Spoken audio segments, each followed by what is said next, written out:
My girlfriend and her twin sister were both cheating on me, so I married their family's worst enemy. Let me tell you about the woman who taught me that love is blind, and her twin sister who stabbed me in the back while smiling to my face. I met Jessica at a coffee shop in downtown Chicago. I was 26 years old. I had a good job in finance. I had my own apartment. I thought I had my life together. She was sitting alone at a table by the window. Long brown hair, green eyes, a smile that made me forget my own name. I walked up to her. I never do that. I'm shy, awkward, but something pulled me toward her. Is this seat taken? I asked. She looked up. She smiled. It is now. We talked for 3 hours. About work, about family, about dreams. She told me she had a twin sister named Vanessa. We're identical, she said. But we're very different people. How different? Vanessa is complicated. You'll see. I should have listened to her. Jessica and I started dating. She was perfect, affectionate, attentive. She remembered my coffee order. She laughed at my terrible jokes. She made me feel like I was the only man in the world. I met Vanessa a month later. She looked exactly like Jessica. Same hair, same eyes, same smile. But her energy was different. Darker, sharper. So you're the boyfriend, Vanessa said, looking me up and down. Jessica talks about you constantly. All good things, I hope. Mostly. She winked. I didn't know what that meant. I met their parents 2 months later. Robert and Diane. Wealthy. Pretentious. Cold. Their house was in Naperville, Illinois. A mansion. Marble floors. Chandeliers. Paintings that probably cost more than my annual salary. Robert shook my hand. He didn't smile. What do you do? He asked. I'm a financial analyst. For whom? A mid-sized firm in the Loop. He nodded. Not Goldman Sachs. No, sir. Not Goldman Sachs. Diane didn't ask me anything. She just stared at me like I was something she stepped in. Jessica could do better, she said to her husband. Loud enough for me to hear. I should have walked out that night. I should have never looked back. But I loved Jessica, or I thought I did. The first red flag came 3 months into our relationship. Jessica asked me for money. It's for my mother, she said. She's behind on some bills. I'll pay you back. I gave her $2,000. I never saw it again. The second red flag came a month later. Vanessa started texting me late at night. Hey, can't sleep. What are you doing? I showed Jessica the messages. She laughed. That's just Vanessa. She's flirty with everyone. Don't worry about it. I didn't worry. I should have. The third red flag came 6 months into our relationship. Jessica told me she was pregnant. I was shocked. We had been careful. But nothing is 100%. Are you sure? I asked. Positive. I took 3 tests. I held her. I told her everything would be okay. I told her I would support her. I told her I loved her. She cried. I love you too. I didn't know the pregnancy was a lie. I didn't know she was already sleeping with someone else. I was about to learn. I proposed to Jessica 6 months after the pregnancy news. I bought a diamond ring. 2 carats. Cost me $15,000. She said yes. Her family threw an engagement party at their mansion. Vanessa hugged me a little too long. Welcome to the family, brother-in-law. Robert gave a speech. I didn't think Jessica would end up with someone in finance. But I suppose it's a respectable profession. Diane didn't congratulate me. She asked when I was buying a house. Jessica deserves a certain standard of living, she said. Can you provide that? I can, I said. We'll see. The wedding was planned for 18 months out. Plenty of time to save. Plenty of time to prepare. Plenty of time for everything to fall apart. The financial request started small. Jessica needed money for wedding deposits. For her dress. For the caterer. For the florist. For the band. I gave her everything she asked. I loved her. I trusted her.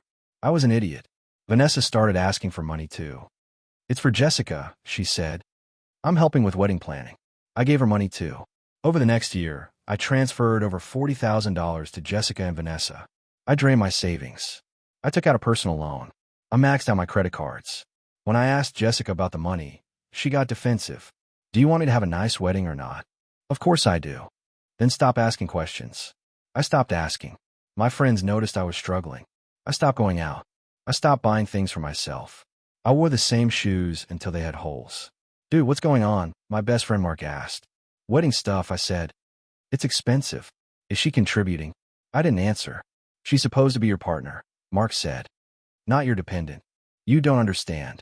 You're right. I don't. Mark stopped calling as much. My other friends did too. I was alone, drowning in debt, engaged to a woman who saw me as an ATM.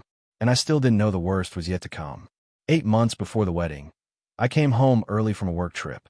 Jessica was supposed to be at her parents' house. She wasn't. I found her in our bed, with a man I didn't recognize.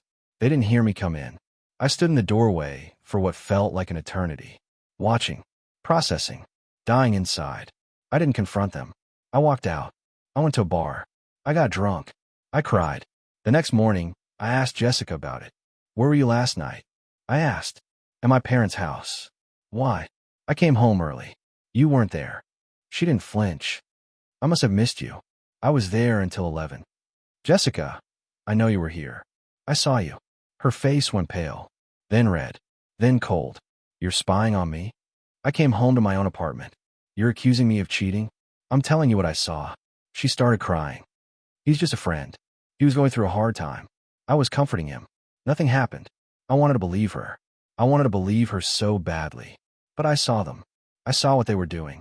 I can't do this, I said. Do what? Pretend. I saw you. I know what I saw. She stopped crying. Her face hardened. Fine, she said. Then leave. I left. I stayed at a hotel for 3 days. Then she called me. She was crying again. She said she was sorry. She said she would change. She said she loved me. And she said, I'm pregnant. With your child. I went back. That was my biggest mistake. I spent the next 6 months in hell. Jessica was cold, distant. She used the pregnancy as an excuse for everything. She was tired. She was emotional. She needed space. I gave her space. I gave her money. I gave her everything I had. Vanessa started coming over more often. She would sit on our couch, watch TV, drink my beer, ignore me. Jessica says you're being controlling, Vanessa said one night. I'm not controlling. I'm trying to save our relationship. Maybe you should try harder. I didn't know what that meant.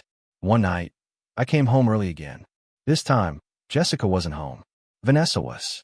Sitting on the couch with Mark. My best friend Mark. The one who had warned me about Jessica. They were kissing. What the hell? I said.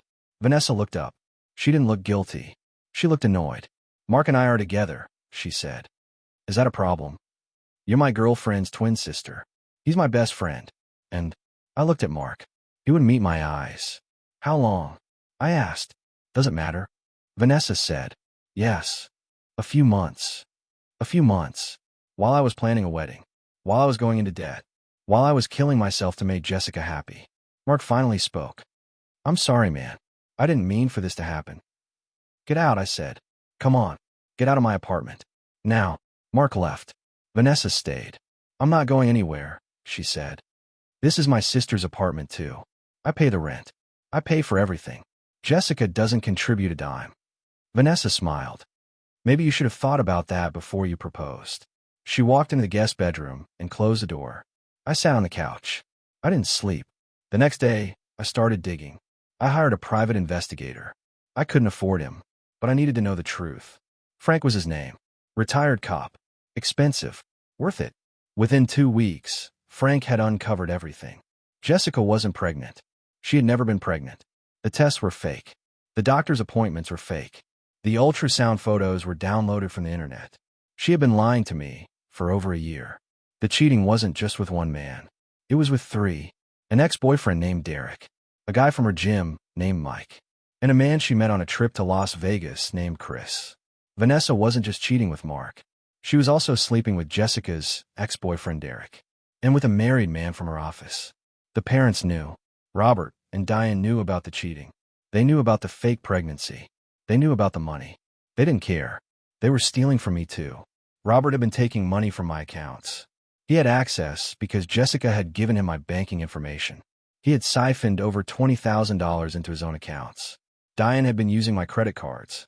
She had charged over $15,000 on clothes, jewelry, and spa treatments. They weren't just toxic. They were criminals. I had the evidence.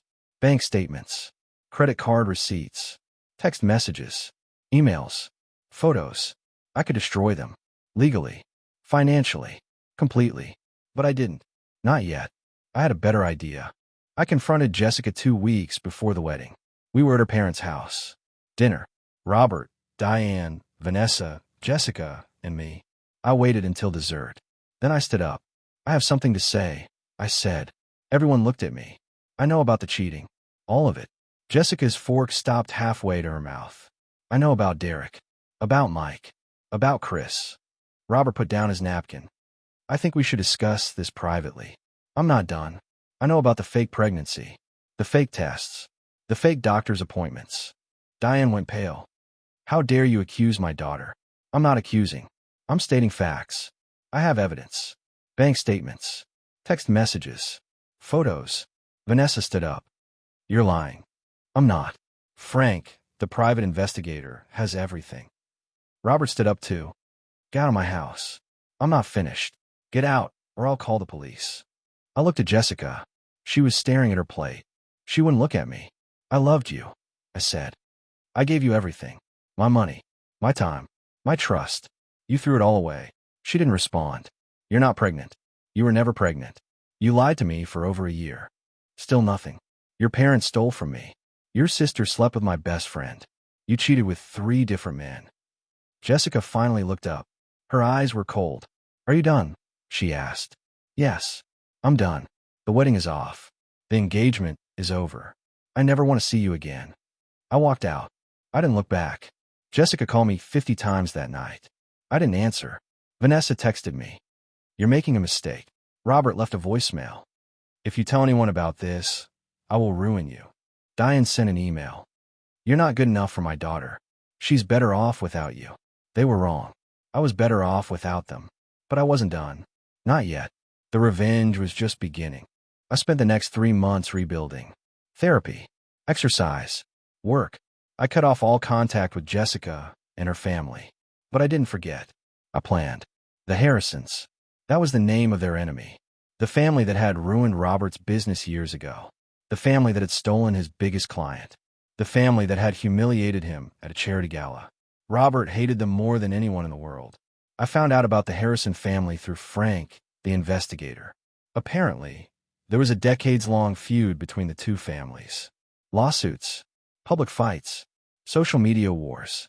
The Harrisons had a daughter. Her name was Emily. She was my age. Beautiful. Intelligent. And, according to Frank, she was single. I reached out to her. Not for revenge. At first, I sent her an email. Professional. Polite. My name is Jacob. I'm a financial analyst in Chicago. I recently ended a relationship with Jessica Thompson. I understand your family has history with hers. I'm not looking for drama. I'm looking for connection. She responded within an hour. I know who you are. I've heard about what happened. I'm sorry. Jessica is terrible. Her whole family is terrible. We started talking. Texting. Phone calls. Then dinner. Emily was everything Jessica wasn't. Kind. Honest. Grounded. She had a career. Her own money. Her own life. She didn't need me. She wanted me. I fell in love with her. Not for revenge. For real. But the revenge was a bonus. We dated for 6 months. Then I asked her to marry me. She said yes. We decided to have the wedding in Chicago, at a venue that Robert and Diane had used for their anniversary party. We invited them. Not because we wanted them there. Because we wanted them to watch. Jessica RSVP'd no. Vanessa RSVP'd no. Robert and Diane RSVP'd yes. They came. Robert's face when he saw me standing at the altar. When he saw Emily in her white dress. When he realized what was happening. Priceless. Diane started crying. Not happy tears. Angry tears. Vanessa tried to interrupt the ceremony. Security escorted her out. Jessica watched from the back. She didn't say anything. She just stared. The minister said, "If anyone objects to this union, speak now or forever hold your peace." No one spoke. Emily and I said, "I do." We kissed. We walked down the aisle. We smiled at Robert and Diane as we passed. They didn't smile back. The reception was at the same venue. We danced.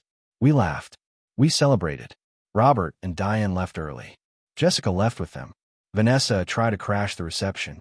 Security stopped her. It was the best day of my life. Not because of revenge. Because I married the right woman. But the revenge was sweet.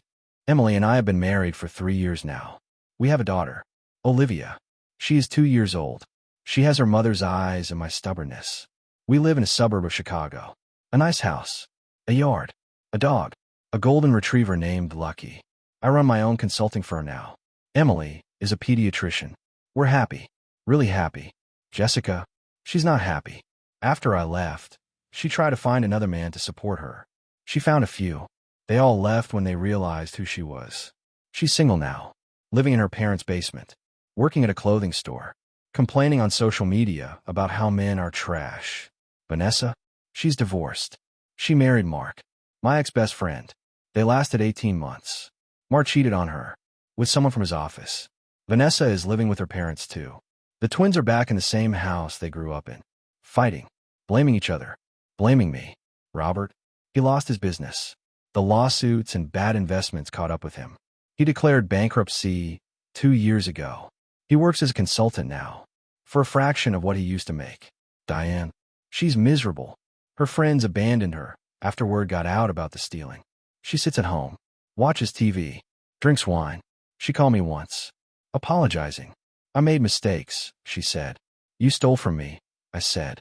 I was trying to protect my family. You were trying to protect yourself. She didn't deny it. I hung up. I haven't spoken to her since. Emily's family, they welcome me with open arms. Her parents treat me like a son. Her siblings call me brother. They're not perfect. No family is. But they're honest. They're loyal. They're mine. The feud between the Thompsons and the Harrisons continues. But now I'm part of it. Robert's worst enemy is his daughter's ex-fiancé. And I'm married to the daughter of the man he hates most. It's poetic. In a way, I don't think about Jessica much anymore. When I do, I feel nothing. Not anger. Not sadness. Not satisfaction. Just nothing. She's nobody. I'm someone. Emily is my wife. Olivia is my daughter. I have a home, a career, a future. Jessica has a basement bedroom, a minimum wage job, a list of ex-boyfriends who couldn't stand her. That's not revenge. That's consequences. If you're watching this and you're in a toxic relationship, I want you to know something. You can leave. You can survive. You can thrive. It won't be easy. They will manipulate you. They will gaslight you. They will make you think you're the problem. You're not. The problem is them. The problem is their lies. Their cheating. Their cruelty. You deserve better.